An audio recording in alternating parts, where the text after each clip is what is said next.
শুরুতে কি খেলা দেখালো বাংলাদেশ, যেটা ছিল অবিশ্বাস্য এবং অকল্পনীয়। দারুণ শুরু পেয়েছিল টাইগাররা। অতঃপর যা ঘটল শেষ দিকে, তৃতীয় এবং শেষ টি-20 ম্যাচে মাঝখানে বৃষ্টির হানা।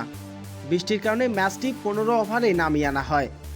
প্রথমে ব্যাট করতে নেমে নির্ধারিত ওভারে সবকটি উইকেট হারিয়ে 103 রানের লক্ষ্য দাঁড় করায় টাইগাররা। ছোট লক্ষ্য হলেও বোলারদের দাপট শুরুর কারণে ম্যাচ জমে ওঠে উত্তেজনা। নিউজিল্যান্ড শুরুতে ইনিংসে প্রথম ওভারে আগুনঝরা বোলিং করেন শরীফুল ইসলাম। দ্বিতীয় বলে প্রথম উইকেট এবং তৃতীয় বলে আরও একটি উইকেট তুলে নেন।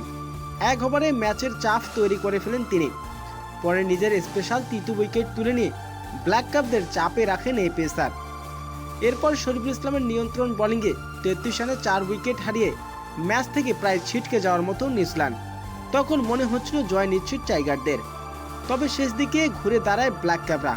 চাপ সামলে ধীরে ধীরে রান তুলতে থাকেন তারা। বাংলাদেশের বোলাররা শেষ মুহূর্তে সেই চাপ ধরে রাখতে না পারায় ম্যাচটি বের করে নেন নিউজিল্যান্ড।